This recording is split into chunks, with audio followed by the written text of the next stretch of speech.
자, 오늘 자아의 파쇄와 영의 해방 제 6장을 할 차례입니다. 6장 제목이 파쇄와 통제라고 하는 제목인데, 파쇄는 우리가 많이 다뤄서 알고 있는데 이제 통제라는 것에 대해서 새롭게 우리가 이제 보게 됩니다. 통제라는 것이 뭐냐면은 한마디로 성령의 통제입니다. 성령께서 나의 삶을 통제하신다는 거예요. 말하자면 제어하신다는 겁니다. 여기 영어 단어에는 discipline이라고 되어 있는데, 이 discipline은 뭐냐면은 예수님이 제자들을 양육하실 때 그 양육한다라는 말이 discipline이에요. 그러니까 성령께서 나를 그렇게 이끄신다라는 거예요. 양육하면서 그걸 통제라고 말씀한 거예요.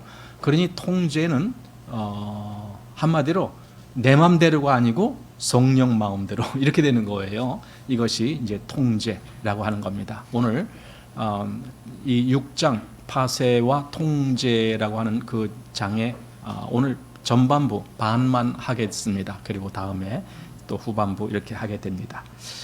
전반부 작은 제목 1번 해놓고 헌신과 통제라는 제목입니다. 여기 이제 그 전체적으로 이 6장에서 무엇을 말하느냐 하면은 두 가지 기질이 나와요. 우리에게서 그 두 가지 기질이 뭐냐면, 하나는 내가 원하는 것, 하나는 성령께서 원하시는 것. 이 두 가지입니다. 이 두 가지가 어떻게 작용을 해야만이 우리가 바른 길을 갈 수가 있고 우리가 정말 하나님과 깊은 교통을 할 수 있고 우리 안에 충만함을 누릴 수 있느냐, 이제 이런 것을 다루는 거예요. 근데 이 두 가지 중에 여러분들이 이미 아시겠지만은 내가 주장하는 것과 성령이 주장하는 것, 이 두 가지가 같이 섞일 수는 없어요. 내가 무언가를 주장하고 있을 때는 성령께서는 역사하시지 못해요. 그러면 나는 어떻게 돼야 되는? 내가 어느 날, 여기 이제 파쇄라는 말이 아까 나왔잖아요. 파쇄됐을 때 그때 성령께서 역사하시는 거예요. 근데 성령께서 역사하실 때 문제가 있어요. 내 마음에 좋게 역사하시는 게 아니에요. 하나님 보시기에 좋게 역사하시는 거예요. 그래서 이것이 어쩌면 내가 보기에는 아주 힘들게 보일 수도 있어요. 내가 원하지 아니하는 그 길로 나를 인도하는 것 같이 그렇게 보일 수도 있어요. 하지만 그것이 하나님께서 통제하시고 하나님께서 이끄시는 길이라는 걸 안다라면은 우리는 그 길을 가게 되는 거예요. 그래서 지난번에 수요일이죠. 우리가 그 교제를 나눈 것이 유다서였는데, 유다서에 보면은 그 하나님의 권위에 대해서 말을 한 대목이 나와요. 뭐냐면은 천사장 미가엘이 그 마귀와 모세의 시체에 대해서 다툴 때에 감히 회방하는 말을 쓰지 못하고 주께서 너를 판단하시기를 원한다, 이렇게만 말씀했다라는 거죠. 자, 그 말이 뭐냐면은 이건 하나님의 권위야. 이건 하나님께서 하실 일이야. 그런데 비록 천사장 미가엘이라도 그 하나님의 권위는 침범하면 안 되는 거예요. 그래서 천사장도 그냥 이건 주께서 이렇게 판단하시기를 원한다, 이렇게 했지 자기가 내가 널 판단하니까 넌 나쁜 놈이야 이러지 않았어요. 이것이 이제 하나님의 권위를 권위답게 인정하는 모습입니다. 그래서 제가 그때 그런 얘기까지 했어요. 하나님이 하신 일은 내가 싫다라고 하면 안 돼요. 그건 그냥 하나님이 하신 일로 내가 받을 수 있어야 돼요. 그 대표적인 것이 뭐냐면요, 결혼이에요. 우리는 분명히 성경에서 그렇게 읽잖아요. 하나님이 짝지어 주신 것을 사람이 나누지 말지니라, 이렇게 읽잖아요. 하나님이 짝지어 주셨다고 분명히 읽어요. 그리고 우리는 그렇게 믿어요. 그런데 왜 실제로 부부 생활에서는 하나님이 주신 것 같이 보이지가 않아요? 재수 없게 걸려든 것 같아. 네, 이거 왜 그래요? 그렇잖아요. 여러분, 이거 잘 생각해야 돼요. 그래서 제가 그때 그 말씀 드렸어요. 정말 하나님을 우리가 존중하고 하나님의 권위를 인정한다면은 가정 생활을 가장 잘 해 나가야 돼. 부부간에도 정말 사랑다운 사랑을 해야 돼.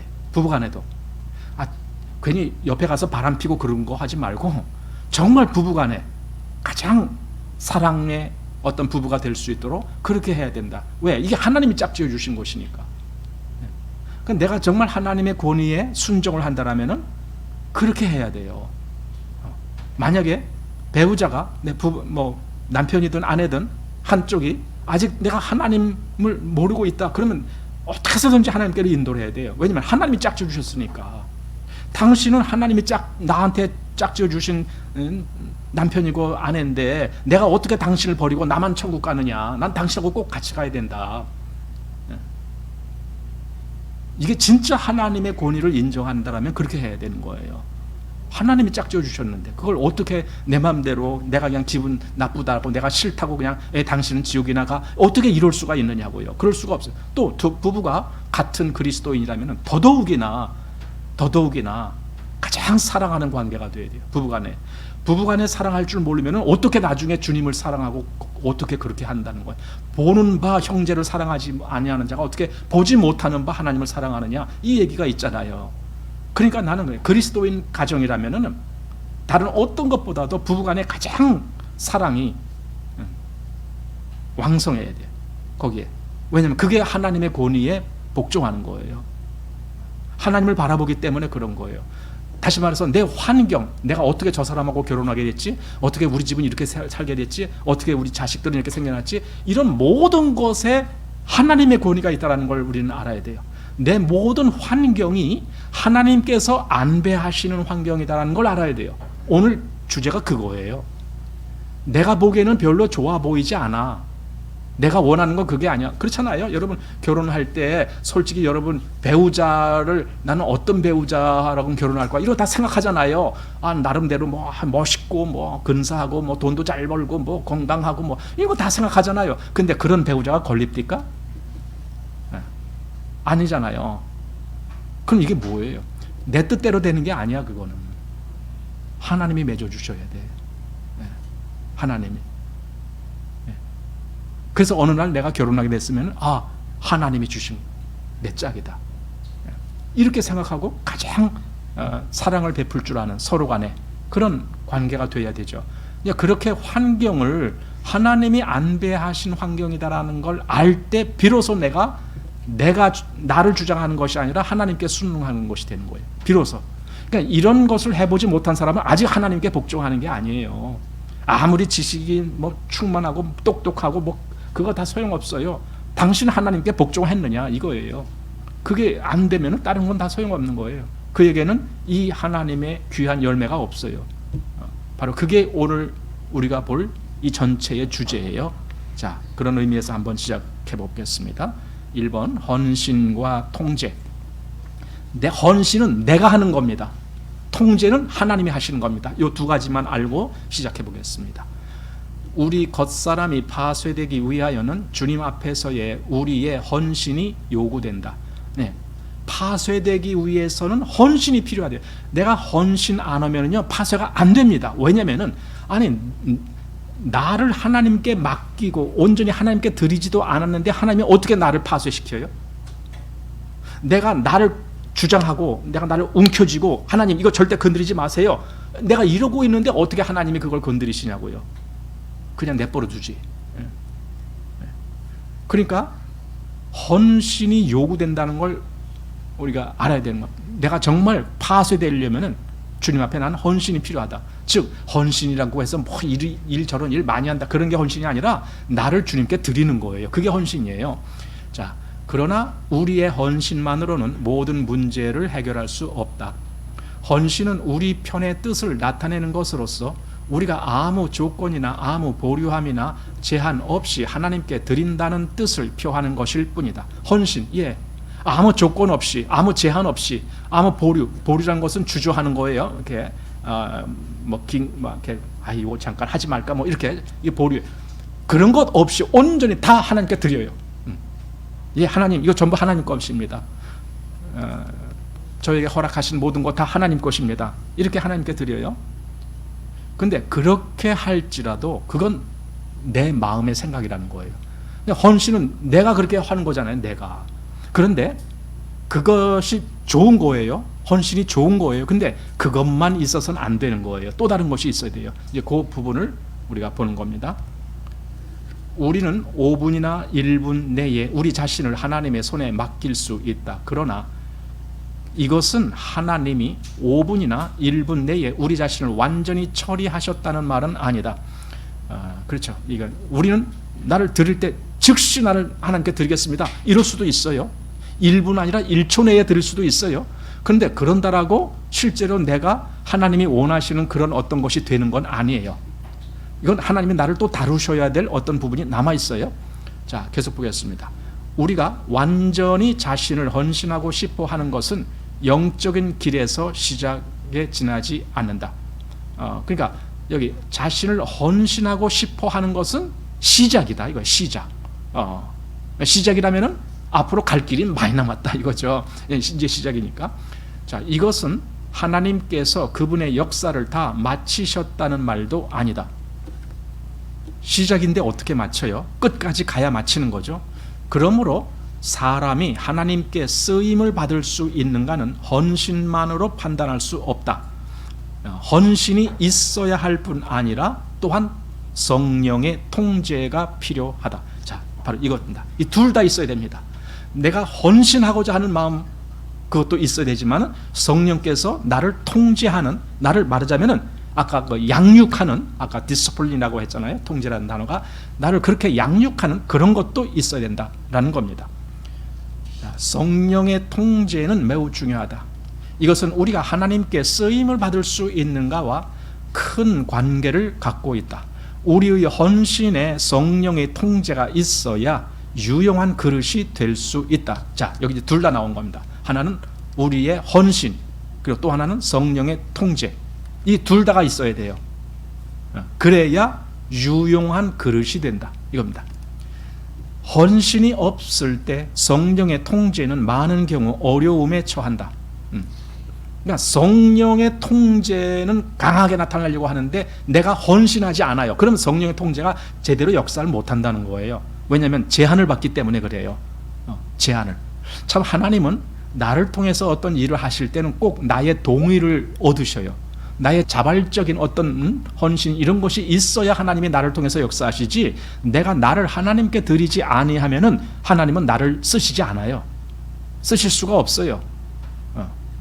이건 하나님이 나를 일방적으로 강압해서 쓰시는 게 아니라 나와 뭔가 이렇게 마음이 하나가 돼서 역사하시는 그런 걸 원하시기 때문에 그래요. 하나님은 그런 걸 원하셔요. 그래서 내가 나를 하나님께 드림이 없다라면은 하나님은 나를 전혀 쓰실 수가 없어요. 어쩌면은 우리는 그런 걸 생각해야 돼요. 왜 나는 여지껏 주님을 알고 구원받은 지 벌써 뭐 10년, 20년, 30년이 지났는데 왜 나를 통해서는 역사가 아무것도 없나? 이 생각을 한번 해보세요. 그러면 질문이 나와야 돼요. 뭐냐면 내가 정말 나를 하나님께 드린 적이 있는가? 헌신적으로 나를 드린 적이 있는가? 그랬다라면 성령이 나를 통제하셨을 텐데, 내가 하나님께 드리지 못했다라면 성령의 통제도 여기 제한을 받고 어려움을 처한다 이렇게 돼 있잖아요. 자, 그러나 헌신은 결코 성령의 통제를 대체할 수 없다. 그러니까 대체란 말은 이것이 있었던 걸 이걸 빼고 다른 걸 집어넣는 거, 이걸 대체라고 하는 거예요. 그러니까 여기 성령의 통제가 여기 있는데 그걸 빼고 헌신을 갖다 집어넣는다라고 일이 되는 건 아니다 그 말입니다. 이거 대체가 안 된다. 성령 통제는 성령 통제대로 그대로 있어야 되고 헌신도 헌신대로 그대로 있어야 되고 이 둘이 같이 있어야 된다는 거예요. 그러므로 우리는 성령의 통제를 주의해야 한다. 주의해야 된다는 말은 큰 관심을 가져야 된다. 그 성령의 통제가 나에게 과연 성령의 통제가 있는가? 여기 한번 관심을 가져보라 그 뜻입니다. 헌신은 우리가 받은 빚 안에서 하나님께 우리 자신을 드리는 것이고, 정의가 나오면 헌신이 뭐냐? 우리가 받은 빚, 그러니까 아무렇게나 하는 것이 아니에요. 정말 우리가 받은 빚 안에서, 즉 하나님의 나에게 비춰주신 그 조명 안에서 내가 바르게 보면서 나를 하나님께 드리는 것, 그것을 헌신이라고 말하는 거예요. 그 다음에 통제는 뭐냐? 성령께서 그분의 빚 안에서 우리를 다루시는 것이다. 그러니까 내가 헌신할 때는 내가 받은 빚 안에서 드리는 거지만 성령의 통제는 성령께서 하나님의 빚 안에서 하시는 거예요. 그러니까 사실 성령의 통제가 내가 받은 빚보다 훨씬 더 클 수밖에 없죠. 이건 하나님의 빚 안에서 직접 그렇게 하는 거니까. 내가 받은 분량과 하나님의 분량은 다르잖아요. 헌신은 내가 받은 분량 거기서만 하게 돼 있어요. 사실 그래요. 우리는 다 자기가 받은 그 분량에서만 헌신이 되지 그 이상은 할 수가 없어요. 그렇기 때문에 우리가 하는 헌신은 항상 제한적이에요. 그런데 하나님의 빛 안에서 역사하시는 성령의 통제는 우리가 보는 그 영역이 아니고 훨씬 이건 하나님이 보시는 영역이기 때문에 넓죠. 바로 그 부분입니다. 자, 헌신은 우리가 깨달은 것에 따라 드릴 수밖에 없다. 이거죠. 헌신은 늘 제한이 있다는 거예요. 우리가 깨달은 영역 안에서 그것만, 내가 아는 영역 그것만. 우리는 영적인 눈이 열린 정도에 따라 헌신할 수밖에 없다. 우리의 헌신이 어떤 범위까지 포함하는지는 우리 자신도 잘 모른다. 우리는 한량없는 빛으로 가득한 사람이 아니다. 예, 이거. 우리는 한량없는 빛, 이게 무한한 빛이 우리 안에 가득한 그런 존재가 우리는 아니잖아요. 우리에게 비춰진 것은 요만큼 그 제한적인 그것만 비춰주고 있어요. 그러니 우리가 헌신한다고 해도 요만한 영역밖에 없는 거예요. 그렇기 때문에 우리는 헌신이 다가 아니고 하나님의 성령의 통제가 있어야만이 된다. 그 말이죠. 우리가 가진 빛은 상당히 제한되어 있다. 우리가 가장 큰 빛이라고 느끼는 것도 하나님은 흑암으로 보실 수 있다. 예, 이거예요. 우리 이게 정말 큰 빛, 나는 이 큰 빛을 받았기 때문에 난 이것에 따라서 헌신해. 다른 사람들 다 나에게 접근하지 마라. 나는 내가 받은 빛이 있어. 난 거기서 헌신해. 라고 떠드는데요. 하나님이 보실 때는 그게 캄캄할 수도 있다. 그 말이에요. 그러니까 하나님 앞에서 너무 자기가 받은 빛을 굉장히 대단한 거라고 그렇게 여기지 마십시오. 하나님이 나를 통제하시는 그 성령님의 통제에 순응할 줄 알아야 된다. 그 뜻이에요. 자, 우리가 자신의 빛으로 하나님께 드린 것은 영영 하나님의 요구를 만족시킬 수 없다. 영영이란 뭐냐면 계속적으로 끝없이 한량 없이 그거 그렇게 되는 게 아니다. 그냥 잠시는 될 수 있어요. 그러나 계속 그것만을 그렇게 한다고 해서 하나님이 만족하시는 것은 아니다. 바꿔 말해서 하나님의 요구는 우리가 드린 것을 훨씬 뛰어넘는다는 것이다.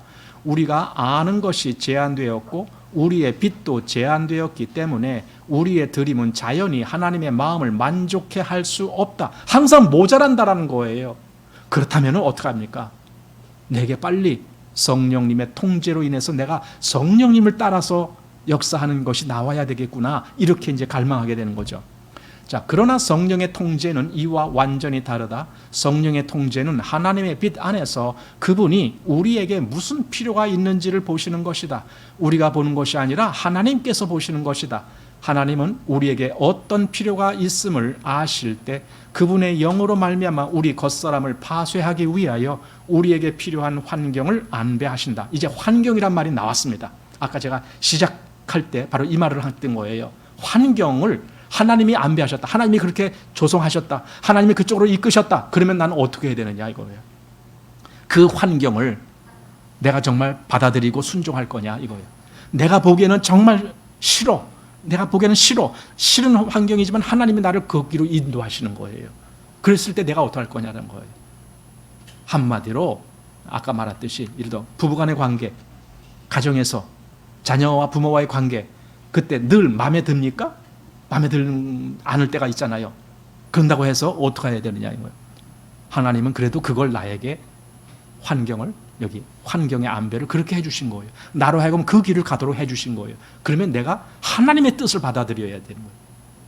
자, 그러므로 성령의 통제는 우리의 헌신을 훨씬 능가하고 몇 배나 더 능가한다. 여기에 극히 큰 차이가 있다. 차이. 내가 헌신하는 분량과 성령이 나를 통제하시는 분량에 큰 차이가 있으니까 나는 이 헌신에만 매달려 있으면 안 된다는 거예요. 헌신도 하지만 성령의 통제에 귀 기울여야 된다. 거기에 관심을 가져야 된다. 주의해 봐야 된다. 성령의 역사는 하나님의 빛에 근거한다. 성령의 역사는 하나님께서 보신 것에 따라 이루어진다. 그러므로 오직 성령의 통제만이 철저하고 완전한 것이다. 성령의 통제가 철저하고 완전한 것이다. 우리의 헌신은 아까 말했듯이 그건 부족한 것이다. 제한적인 것이다. 나에게 비춰진 그 영역, 내가 깨달은 그 영역, 그거밖에는 안 되는 거예요. 그 이상을 넘어갈 수가 없어요. 근데 성령의 통제는 이건 하나님의 빛, 안에서 한 거니까 완전하다. 우리 자신은 우리가 어떤 환경을 당할지 알 수 없다. 우리가 가장 좋은 것을 택했다고 한 것에도 실수가 가득할 수 있다. 우리 자신이 우리의 필요라고 생각했던 것까지도 종종 하나님 보시기에 우리의 필요가 아니다. 우리 편에서 본 것은 천분지일에 지나지 않는다. 그러니까 우리 편에서 본 것은 무엇의 천분지일이냐? 하나님이 보신 것의 천분지일이다. 여기 그 단어가 빠졌어요. 하나님이 보신 것에 비하면 우리가 보는 것은 천분지일도 안 된다. 그 뜻이에요. 그러나 성령께서 우리를 위하여 환경을 안배하실 때 성령은 하나님의 빛에 근거하여 안배하신다. 그래서 성령님의 안배가 중요한 것이다. 이거예요. 성령께서 안배하신 통제는 우리의 상상을 훨씬 초월한다. 많은 경우 우리는 이런 통제를 받기 위해 아직 준비되지 않았다. 또 우리에게 그런 것이 필요하다고 느끼지 않기 때문에 성령의 통제가 임할 때 우리는 놀라고 이상히 여긴다. 이 정도가 아니에요. 우리가 놀라고 이상히 여긴다는 거 이 정도가 아니고 아예 싫어하는 거예요. 나 그거 싫은데 이렇게 할 수도 있어요. 성령의 통제에 대해서. 왜? 우리가 그 깊이를 다 알지 못하니까. 자, 계속 보겠습니다. 환경에서 성령께서 우리에게 안배해 주신 것은 우리의 상상을 훨씬 뛰어넘는다. 많은 경우 성령의 통제는 마치 하나님께서 미리 통보하지 않고 큰 타격을 준 것 같이 모두 돌발적인 것이다. 갑자기 그 일을 닥친다는 거예요. 갑자기. 내게 어떤 힘든 일 갑자기 오지 뭐 서서히 옵니까? 아니죠. 갑자기 오죠. 어제까지 멀쩡했던 일이 갑자기 오늘 이상하게 될 수도 있잖아요. 이거죠. 우리가 자신이 빛 가운데 있다고 생각할지 모르지만 하나님 보시기에는 그것은 아주 세미한 빛에 지나지 않고 심지어 빛이라고 할 수도 없다. 성령은 하나님의 빛으로 우리를 처리하신다. 그러니까 성령의 이 통제가 우리에게는 아주 중요하다 이거예요. 내가 본 빛 안에서 내가 하는 헌신은 그거는 있어야 될 것이지만 그것이 다라고 생각하면 안 된다는 거예요. 근데 가끔 이걸 착각을 하는 거예요. 사람들은 사실 그래요. 사람들의 한계는 자기의 위치를 잘 모르는 거예요. 자기가 얼마나 하나님이 보시는 전체 영역에서 아주 미세한 영역밖에는 차지 못한다는 걸 모르는 거예요. 지난 주일이니까 제가 그 말씀 드린 거였어요. 전에는 내가 아는 게 다라고 생각했어요. 그게 다 옳은 거고 그게 전부라고 생각했어요. 그러나 어느 날 우리가 점점 더 성장하면 성장할수록 내가 아는 것이 점점 작아져요. 조금밖에 없구나. 내가 모르는 것이 참 많았구나. 이게 하나님의 영역에서 내가 모르는 것이 너무 많구나. 그렇기 때문에 내가 섣불리 남을 판단하면 안 되겠구나. 내가 정말 겸손을 배워야 되겠구나. 내가 더 많이 하나님께 배워야 되겠고 더 많이 하나님을 알아야 되겠구나. 이런 마음들이 생기는 거예요. 내가 다 아는 것처럼 그렇게 주장하면 안 되는 거예요. 자, 우리는 우리 자신의 상태를 안다고 생각하겠지만 사실 우리는 우리 자신을 모르고 오직 하나님만이 우리를 아신다. 우리가 그분을 영접할 때부터 그분은 우리를 위하여 모든 환경을 안배하셨다. 사실은 우리가 그분을 영접하기 이전부터도 하나님은 그 일을 하시는 거예요. 그러나 그때는 성령의 이 구체적인 안배가 아니고 하나님의 섭리에 의한 안배가 있었죠. 그러다가 내가 정말 어느 날 그분을 영접하고 내가 구원받고 거듭나게 됐을 때부터는 직접 성령께서 내 환경을 안배해 가시는, 안배한다고 하면 그분이 다 조종하신다 그 말이에요. 이렇게 하고 저렇게 하고. 이번에도 어디입니까? 그 새만금에서 잼버리 거기서 이제 중간에 끝나고 어떻게 했어요? 버스를 한 1,400대를 동원해 갖고 이렇게 이쪽 팀은 일로 가고 저쪽 팀은 또 절로 가고 어느 팀은 경기도, 어느 팀은 서울, 어느 팀은 저 충청도 뭐 이렇게 각자 이렇게 나눠서 하긴 뭐 4만 명을 한 곳에 모일 수 있는 장소가 어디 있어요? 숙소가 그런 숙소가 있나요? 없으니까 막 여기저기 어떤 팀은 저 절간으로 가고 어떤 팀은 저기 무슨 뭐 저 신학교 뭐 무슨 신학교 거기 기숙사로도 가고 뭐 그렇더라고요. 보니까 이게 안배라는 거예요. 이게 거기 그 대원들은 그냥 버스가 와서 타니까 타고 그냥 간 거예요.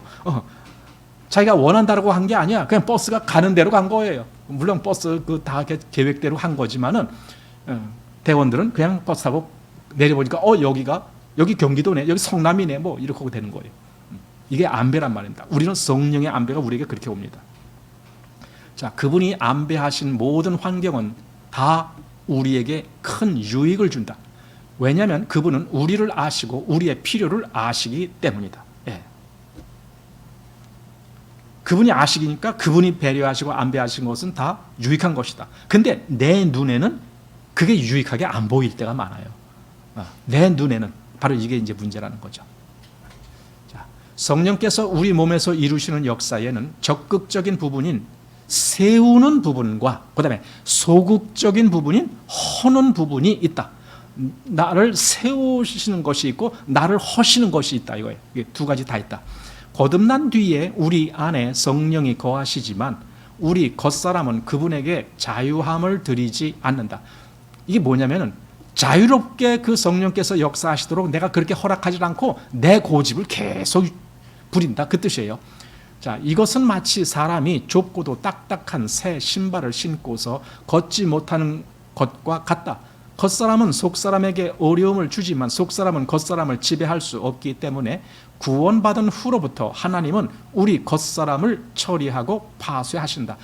하나님이 왜 파쇄를 하셔야 되느냐? 마치 이 겉사람이라는 것이 이 딱딱한 신발, 옛날에 그런 신발이 있어요. 뭐냐? 남학신이라 그랬나요? 남학신, 나무를 깎아서 만든 신. 그거는 발이 조금 넓은 사람도 거기다 꾸역꾸역 이렇게 놓아야 돼. 그거 할 수 없어. 그 신발이 그렇게 생겼으니까. 신발이 늘어나지도 않아요. 발을 거기다 맞춰야 돼. 발을. 그런 것처럼 내 안에 들어오신 성령님이 그렇게 하고 있어요. 내 안에 속사람이 그러고 있어요. 왜? 겉사람이 마치 그 딱딱한 나무 신발처럼 그렇게 나를 꽉 이렇게 통제하고 있기 때문에 이게 깨져야만이 비로소 속에 있는 것이 자유롭게 되는데 이제 그것이 여기 그 때가 될 때까지 이제 그걸 자유롭게 못한다 그겁니다. 여기 겉사람은 속사람에게 어려움을 주지만 속사람은 겉사람을 지배할 수 없기 때문에 이거예요. 속사람은 겉사람을 지배할 수 없어요. 겉사람이 깨져야만이 속사람이 자유 얻어. 겉사람이 안 깨졌을 때 속사람은 그냥 그 속에서 쥐죽은 듯이 하고 있어요. 감옥에 갇힌 거예요. 속사람이. 자, 그래서 구원받은 후로부터 하나님은 우리 겉사람을 처리하시고 파쇄하신다. 이게 하나님의 역사입니다. 자, 하나님께서 우리 겉사람을 처리하실 때 그분은 우리가 필요하다고 생각하는 방법을 쓰지 않으신다. 그러니까 보세요. 우리가 필요하다라고 생각하는 방법이라는 게 뭐냐면 내가 보기에는 이렇게 해야 될 것 같아. 이런 거. 이렇게 해야 될 것 같아. 근데 하나님은 그렇게 안 하신다는 거예요. 자, 그분은 우리에게 무엇이 필요하고 우리의 어떤 부분이 유난히 강하고 속사람이 통제할 수 없는 부분인가를 찾아내셔서 그분이 아시는 바대로 우리를 처리하신다. 이게 하나님의 방법이에요. 그러니까 내 방법과는 다르죠. 다른 방법으로 우리를 처리하신다 이거예요. 우리 이사야서 우리 아까 본 그 55장에 보면은 그 뒤편에 그런 말이 나오죠. 내 생각은 너희 생각과 다르고 내 길은 너희 길과 다르다. 마치 하늘이 땅에서 높음 같이 그렇게 다르다. 이 말씀이 이제 그 뒤에 있어요. 그게 구원받지 못한 사람을 대상으로만 얘기했다라고 하지 마시고 우리에게도 말씀하신 거예요. 그게 내 생각은 하나님 생각과는 다른 거구나 이거예요.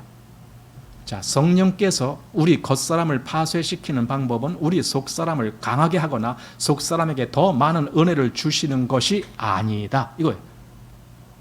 겉사람을 파쇄시킬 때 속사람을 강하게 만들어서 네가 저 겉사람을 파쇄해 이렇게 안 하신다는 거예요. 그러면 이 겉사람을 어떻게 파쇄시키느냐? 바로 이것이 아까 말한 성령의 안배라는 것. 즉 환경을 통해서 어떤 환경을 맞닥뜨렸어요. 내가 힘든 어떤 환경을 닥쳤어요. 그럼 그걸 통해서 뭐가 되느냐? 겉사람이 파쇄되는 과정을 겪게 되는 거예요. 그래서 그 힘든 환경이 내게 유익이 되는 거예요. 내 겉사람이 파쇄되니까. 자, 그렇다고 속사람이 강해질 필요가 없다는 말은 아니다. 이 뜻은 우리 겉사람을 처리하는 데 있어서 달리 하나님의 방법이 있다는 말이다. 그러니까 속사람이 겉사람을 파쇄하는 것이 아니라 하나님의 방법은 다른 데 있다. 그럼 그게 뭔지 이 다음에 나올 겁니다. 성령은 밖의 일로, 여기 있나요? 밖의 일, 이 환경이죠. 이게 바로 밖의 일로 말미암아 우리 겉사람을 쇠약하게 만든다. 우리 속사람을 사용하여 겉사람을 처리하는 것은 쉬운 일이 아니다. 왜냐하면 그 둘은 성질이 다르기 때문이다. 보세요. 속사람으로 겉사람을 처리하는 거 이건 잘 안 된다. 완전히 이건 성질이 다르기 때문에. 그런데 보세요. 겉사람과 그다음에 그 밖에 있는 그 어떤 그 환경은 그건 비슷한 데가 있어요. 그래서 처리하신다는 거예요. 자, 속사람은 겉사람에게 상처를 주기가 쉽지 않고 타격을 주기도 쉽지 않다. 그러나 겉사람은 밖의 일과 그 성질이 같다. 여기 나왔잖아요.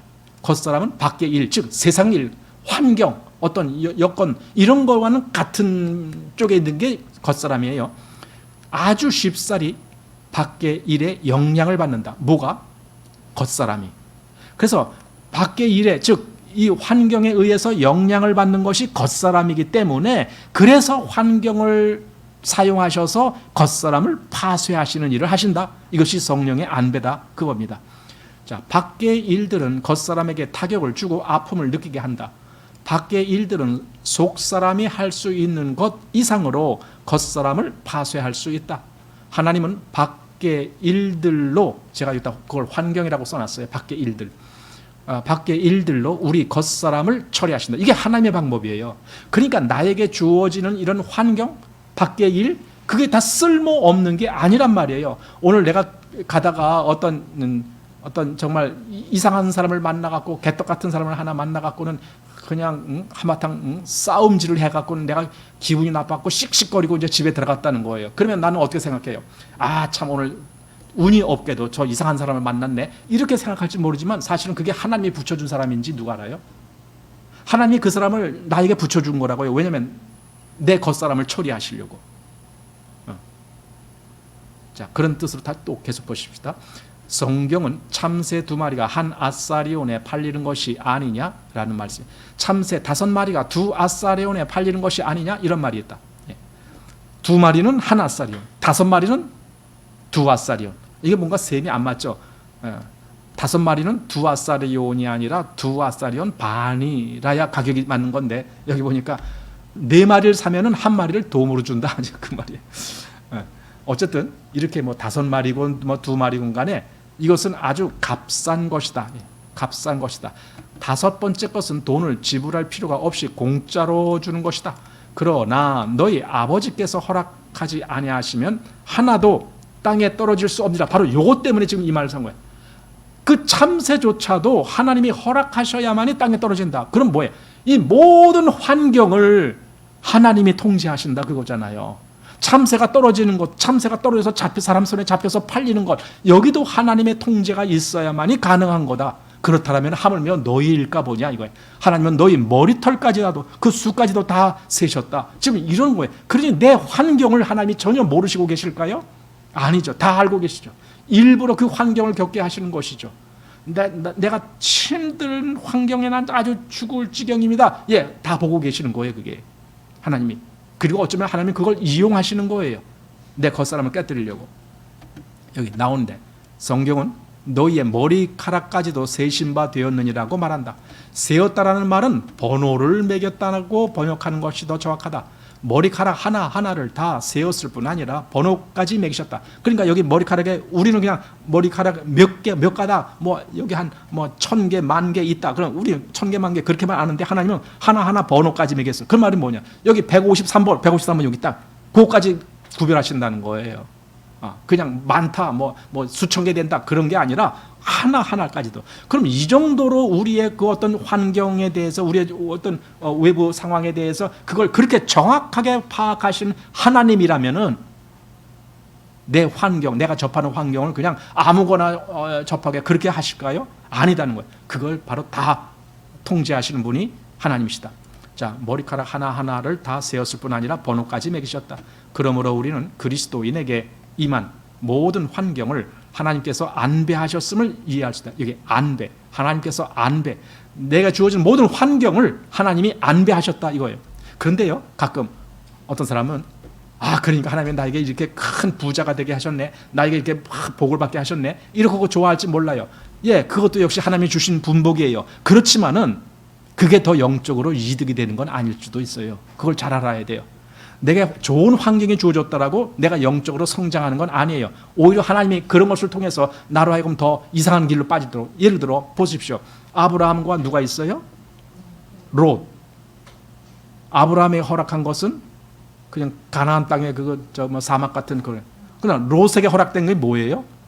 그 풍부한 것이 소돔에 풍부한 것이 허락됐잖아요. 그러면 하나님이 롯에게 복을 주셨군요. 이렇게 해석해야 됩니까? 아니잖아요.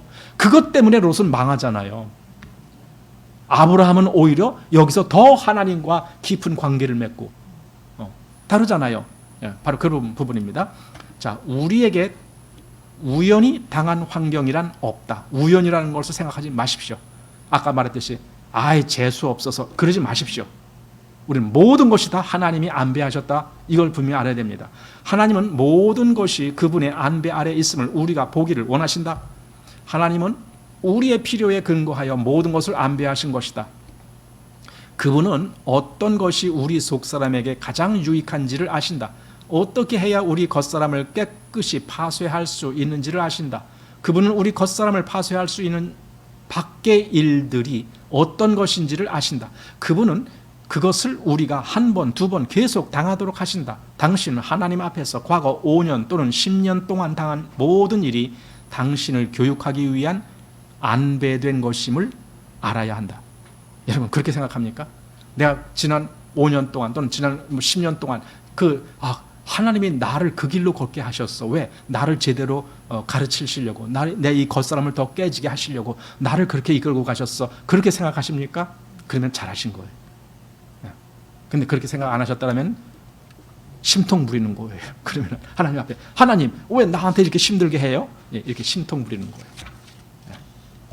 자, 만일 당신이 그 일들이 누가 당신을 해하기 위한 것이었다고 생각한다면 당신은 하나님의 손을 너무 모르는 것이다. 만일 당신이 운명이 좋지 않다. 운명, 아까 재수 없어서 바로 그 얘기예요. 운명이 좋지 않다고 생각한다면 이것은 당신이 성령의 통제를 조금도 모른다는 것을 증명한다. 우리는 우리에게 임한 모든 일이 하나님의 손에 의해 청량된 것임을 알아야 한다. 하나님이 재했다 이거예요. 그럼 우리에 관한 모든 것을 다 쟀어. 정확하게. 이 모든 것은 우리에게 가장 유익한 것들이다. 우리 자신들은 그것을 택하지 않았겠지만 하나님은 그것이 우리에게 가장 유익하다는 것을 아신다. 만일 하나님께서 이런 통제를 안배하지 않으셨다면 우리는 어디로 타락했을지 모른다. 우리가 타락하게 돼버려. 하나님이 이런 통제 안 하셨다면. 왜? 내가 좋아하는 길로 갔을 테니까. 잘 먹고 잘 살고 그런 데로 갔을 거 아니니까. 어떻게 해서든지 돈이나 많이 벌자 이런 데로만 갔을 거 아니니까. 어떻게 해서든지 더 재미있는 일로만 가자. 그런 거. 그러니까 미국에 그 유명한 도시가 있네요. 필라델피아라고 하는. 필라델피아라는 그 말 자체가 뭡니까? 에베소의 그 7교회 중에 그 교회가 있죠. 필라델피아. 그게 필라델피아야 그게. 미국에 그 도시가 있어요. 그 얼마나 좋은 이름인데요. 필라델피아라는 것은 서로 사랑한다는 뜻입니까? 하여튼 아주 좋은 뜻이에요 그게. 그런데 그 도시에 최근에 좀비들이 길거리에서 막 왔다 갔다 해요. 좀비, 이런 진짜 좀비는 아니고 마약을 하도 해갖고 마약 그 이름이 뭡니까? 그 원료를 마약 성분의 원료가 중국에서 중국에서 팔아갖고 그걸 사와서 그렇게 한 거래요. 그래갖고 그 중국하고 미국하고 관계가 그래서 안 좋은 거예요. 제2의 아편 전쟁처럼 돼버리고 있어요. 그걸 먹은 사람들이 물론 죽기도 하지만 완전히 좀비처럼 해갖고요. 그냥 무의식적으로 그냥 걸어다니다가 길거리에 쓰러지거나 난 그 일부러 누가 이렇게 꾸민 영화인 줄 알았어요. 근데 그게 실제 화면이 그래요. 실제 거리가 그래요.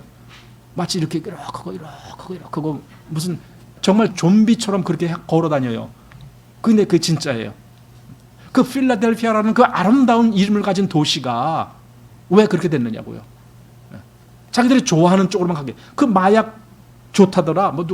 자기들 마약 맞아보고 좋은데 기분 좋아 하고 길거리 두루누워서 술 먹으면 그러죠. 술 먹으면 와 기분 좋아 하고 길거리 두루누고. 옛날에 그런 사람들 많았거든요. 요즘은 그래도 좀 절제하니까 길거리 두루는 사람들이 별로 없는데 옛날에는 술 먹고 길거리 막 뒹굴고 그런 사람 많았어요. 옛날에 제가 청량리역에서 그 근처에서 근무했을 때 아침에 일찍 출근할 때가 있어요. 아침에 일찍. 출근할 때 거기 가보면 그 광장에 여기저기 막 술 먹고 쓰러진 사람들 천지였어요. 거기 광장에. 지가 좋아하니까. 여러분 인간이 좋아하는 대로 내버려 두면요 다 그렇게 가요. 그래서 하나님은 통제하시는 거예요. 내가 좋아하는 길로 가지 못하도록. 여기 만일 하나님께서 이런 통제를 안배하지 않았다면 우리는 어디로 타락했을지 모른다. 바로 이거죠. 타락. 이 안배들은 우리를 깨끗이 보존하고 그분의 길에 있게 한다. 이 안배들은 가장 좋은 것들이다. 하나님은 이것들보다 더 좋은 것을 우리에게 주실 수 없다. 여러분, 여러분에게 닥친 환경, 하나님이 제일 좋은 것으로 나에게, 여러분에게 제일 좋은 것을 주신 거예요. 근데 싫죠. 하나님께 따지고 싶죠. 왜 나 이거 내가 싫어하는 걸 주셨어요? 그러고 싶죠. 여러분, 그러지 말고, 예, 하나님 제일 좋은 걸 주셔서 감사합니다. 그렇게 사십시오. 자, 많은 사람들이 순종하지 못하고 입에 원망을 갖고 마음에 거스름을 갖는데 이것은 아주 어리석은 짓이다. 우리는 이 모든 것이 성령께서 안배하신 가장 좋은 것임을 기억해야 한다. 그래서 데살로니가전서 5장에 뭐래? 항상 기뻐하라. 그리고 쉬지 말고 기도하라. 그리고 범사에 감사하라. 쓰레기 같은 것을 나에게 주셨을지라도 하나님 감사합니다. 정말 그 마음을 우리가 배운다면, 정말 우리가 그 마음을 배운다면, 정말 이게 하나님을 제대로 아는 사람이에요. 구원받자마자 성령은 구원받은 사람 위에 이런 역사를 하신다. 그러나 성령께서 자유로이 이런 역사를 하시기 위해 어느 때까지 기다려야 하는가? 사실 이게 처음부터 그렇게 되는 건 아니란 말이죠. 그럼 언제 성령께서 자유로이 역사하실 수 있는가? 그것은 우리가 헌신할 때이다. 그래서 헌신이 필요하다 이거예요. 헌신이 필요한 이유. 구원받은 날부터 성령은 사람 속에서 그를 통제하기 시작한다. 즉 그를 이렇게 이끌어간다, 안배한다 그 말입니다. 구원받고 아직 헌신하기 전에 사람은 다 자기만 사랑하고 주님을 사랑하는 마음은 많지 않다. 구원받고, 이 사람 구원받았어요. 구원받았는데도 아직 헌신하기 전, 바로 이게 문제란 말이죠. 이 사람은 늘 생각하는 게 자기 중심이에요. 자기만을 위해서, 신앙도 자기만을 위해서. 여러분, 왜 그 사람이 구원받는 걸 좋아하는 줄 아세요? 자기 지옥 안 가니까. 그래서 좋아하는 거예요. 아니, 하나님의 영광이 드러나는 것을 좋아하는 것이 아니라 자기 지옥 안 간다, 이것만 좋아하고 있어요. 이 사람은 아직 자기밖에 모르는 사람이에요. 이 사람은 헌신을 해본 적이 없어요. 자기를 하나님께 드린 적이 없어요. 그럼 당연히 성령의 안배, 성령의 통제 없습니다. 그 사람에게. 자, 구원받고 아직 헌신하기 전에 사람은 다 자기만 사랑하고 주님을 사랑하는 마음은 많지 않다. 그러나 그에게 성령의 통제가 없었다고 말할 수 없다. 성령은 변함없이 그를 위해 안배하셨고 여러 가지 일들로 말미암아 그를 하나님 앞으로 인도하였으며 그의 겉사람을 깨뜨리고자 하셨다. 그러나 헌신하지 않은 사람에게 성령은 자유로이 역사하실 수 없다 이거예요. 헌신하지 아니한 사람에게는 성령의 역사가 아주 자유롭지 못하고 아주 제한적으로밖에 역사가 안 돼요. 자, 사람이 하나님의 비춤을 얻고 자신을 하나님께 드린 후에야, 즉 헌신한 후에야 비로소 성령은 자유로이 역사하신다. 당신이 자신으로는 살 수 없고 자신을 위해 살 수도 없음을 느끼고 당신 편에서 본 미세한 빛으로 하나님 앞으로 나와 그리고 이렇게 말하는 거예요. 나 자신을 하나님께 드립니다. 살든지 죽든지 나 자신을 하나님께 드립니다. 이렇게 말하라는 거예요. 이게 성경에 나오는 거죠. 우리를 위하여 죽으신 그분을 위하여 이제는 산다. 뭐 그런 얘기도 나오잖아요. 자, 이렇게 드린다라고 말할 정도로 인도될 때 비로소 당신 몸에 있는 성령의 역사가 강화된다. 성령의 역사는 여기서 나오는 거예요. 그러니까 우리가 정말 나 성령의 역사를 체험하지 아직 못했어요 라고 생각이 들거들랑 잘 생각해 보세요. 내가 나를 하나님께 드린 적이 있는가 이거예요. 헌신적으로 드린 적이 있는가 그 생각을 한번 해보라는 거예요. 자, 헌신은 중요한 것이다. 헌신은 성령께서 자유로이 아무 제한 없이 우리 몸에 역사하실 수 있도록 한다. 그러므로 당신이 헌신한 후 당신의 상상 밖의 환경이 임할 때 그것에 대해 이상히 여기지 말라. 여기 상상 밖에 내가 상상하지 않은 전혀 아주 엉뚱한 아주 이상한 정말 아주 힘든 그런 상황이 온다라고 해서 그걸 이상하게 여기지 말아라 그겁니다.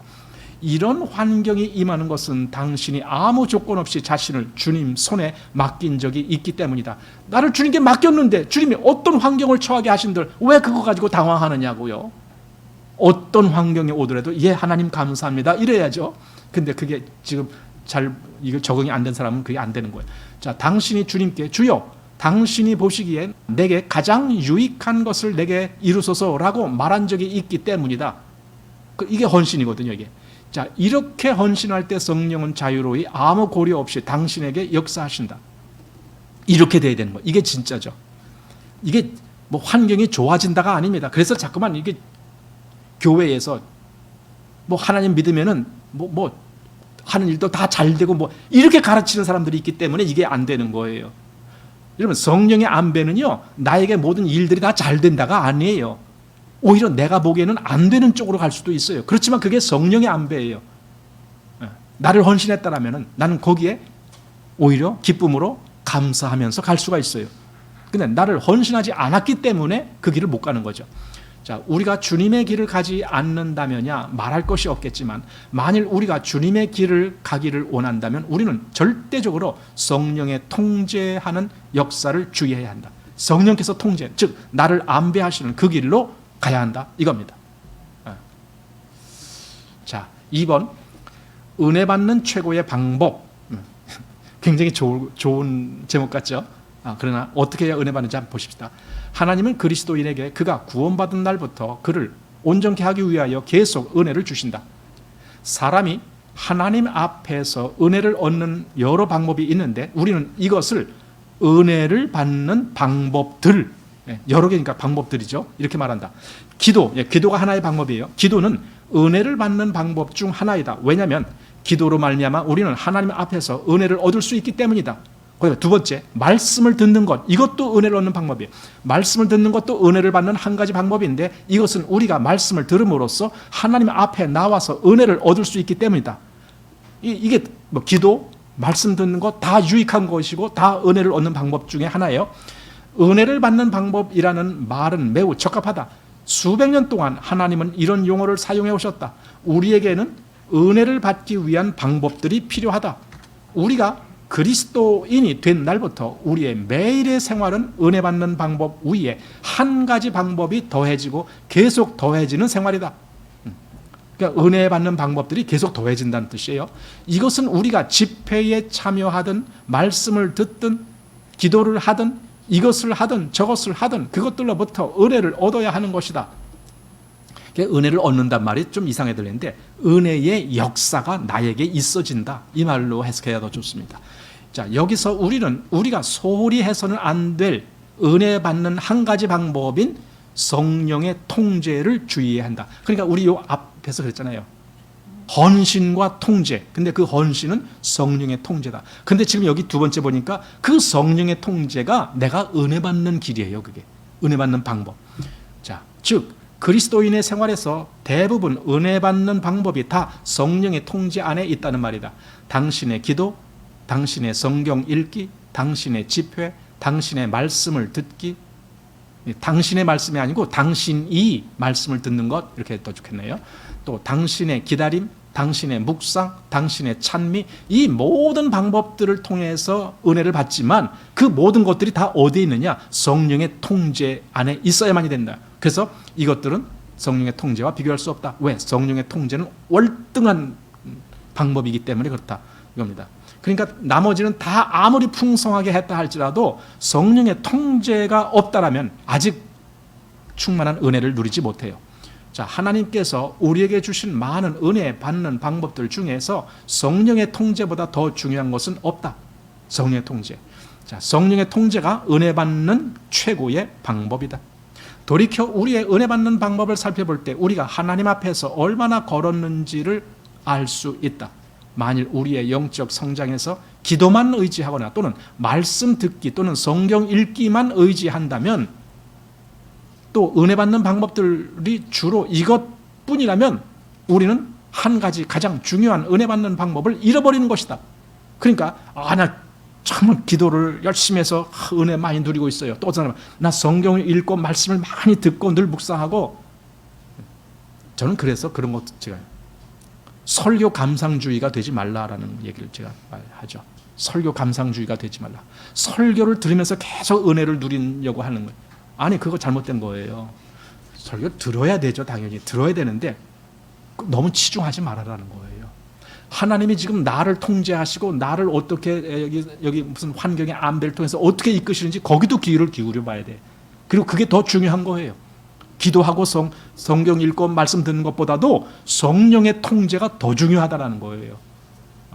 자, 우리가 매일 거치는 일들, 그것들이 가정의 일이든 학교나 공장의 일이든 심지어 길에서 발생한 일들, 아까 제가 그랬죠. 길 가다가 누굴 만났다고요? 아까 뭐 이상한 어떤 사람, 노숙자 뭐 이상한 사람 만나갖고 뭐 그냥 뭐 어떻게 했다. 그 일조차도 그 일, 이 모든 일들이 전부 성령께서 우리로 하여금 최대의 도움을 얻고 최대의 유익을 얻도록 우리를 위해 안배하신 것들이다. 만일 우리가 이런 유익들을 보지 못하고 은혜 받는 최대의 방법을 모르며 이 은혜 받는 최고의 방법을 받아들이지 않는다면 그것은 막대한 소실이다. 그래서 아무리 성경 읽고 아무리 설교 듣고 아무리 기도해도 그 사람에게 은혜가 없는 이유가 뭡니까? 이 성령의 통제를 무시했기 때문에 그래요. 자, 성령의 통제는 매우 중요하다. 이것은 그리스도인의 생활에서 가장 중요한 은혜 받는 방법이라고 말할 수 있다. 이게 가장 중요하다는 거예요. 성경 읽기가 성령의 통제를 대체할 수 없고 기도도 성령의 통제를 대체할 수 없으며 집회도 결코 성령의 통제를 대체할 수 없다.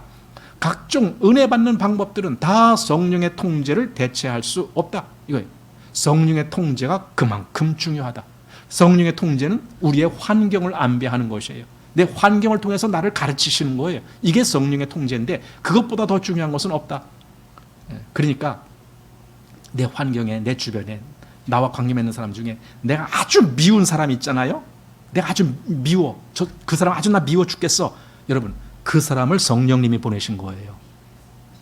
그렇게 하셔야 돼요. 미운 사람 없어요? 있잖아요. 평생 왼수 같은 사람 있잖아요. 그러니까 그 사람을 성령님이 보내셨다라고 생각하셔야 된다니까. 왜? 이게 성령의 통제고 안배니까.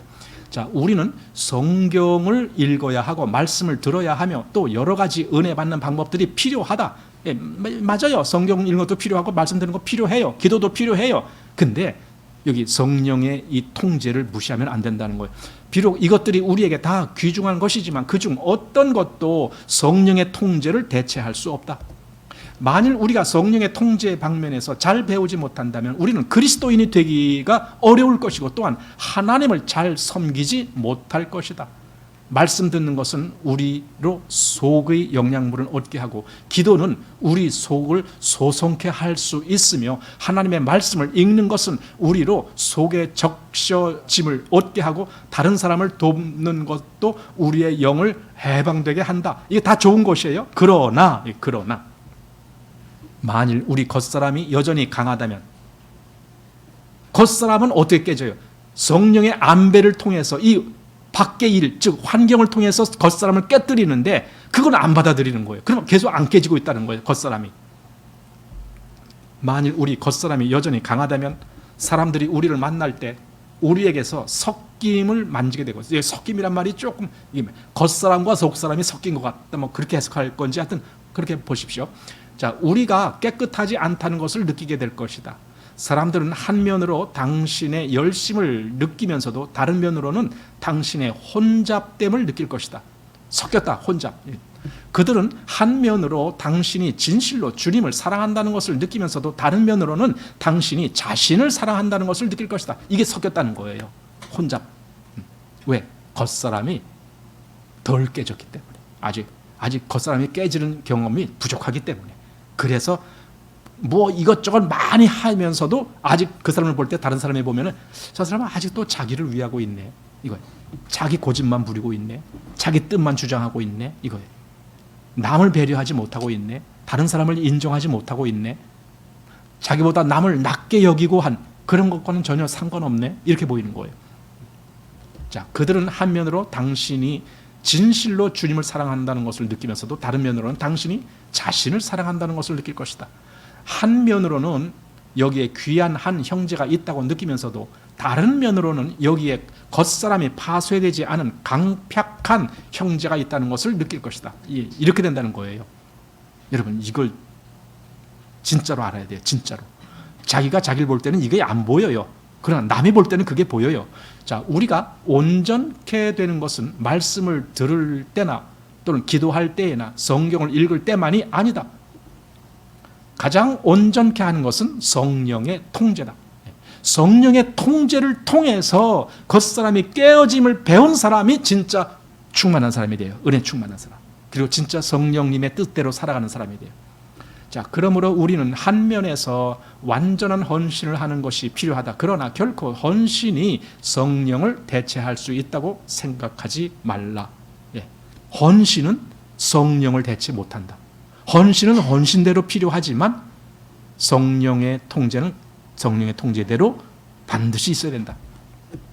헌신이란 성령께 기회를 부여하며 다음과 같이 말하는 것이다. 주여, 당신 손에 나 자신을 맡깁니다. 당신께서 자유로이 역사하십시오. 주여, 내게 필요하다고 느끼는 것을 내게 주십시오. 이렇게 말하는 거예요. 이게 진짜 성령께 기회를 부여하는 거예요. 성령께서 안배하신 것에 대해 굴복할 때 우리는 유익을 얻게 된다. 바로 이 굴복함이 우리에게 유익을 준다. 만일 굴복하지 못하고 계속 하나님과 따지고, 하나님과 따지는 거예요. 또 자신을 쫓아 행한다면 우리가 어떻게 행동하든 우리의 길은 올바른 길이 아닌 것이다. 이거예요. 올바른 길이 아닌 거예요. 그러니까 내게 주어진 그 모든 환경을 그걸 하나님이 주셨다는 것을 알아야 돼요. 아, 하나님이 이렇게 주셨어. 저 골치 아픈 저것도 하나님이 저렇게 허락하신 거야. 이걸 알아야 돼요.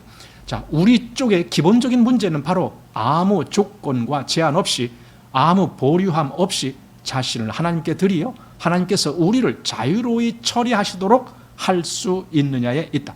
예. 나를 하나님께 전적으로 드릴 때 하나님이 마음대로 역사하십시오. 하나님, 나보기에 아주 힘든 일이라도, 또 나보기에 아주 귀찮은 일이라도, 나보기에는 정말 난 도저히 할 수 없다 이렇게 생각되는 것이라도 하나님 그거 하십시오. 내게서 하나님의 일이 있어지기를 원합니다. 이렇게 했을 때 하나님이 진짜 역사하시는 거예요. 만일 하나님의 모든 안배가 우리의 최고의 유익을 위한다는 것을 깨달았다면 우리가 가장 괴롭다고 느끼는 일도 우리에게 유익이 될 것이다. 만일 우리가 이렇게 우리 자신을 하나님께 의탁한다면 성령은 여러 가지 일들을 사용하여 우리를 다루실 것이다. 여기 하나님께 의탁한단 말이 뭡니까? 이게 하나님께 드린다는 말이에요. 헌신이란 말이에요.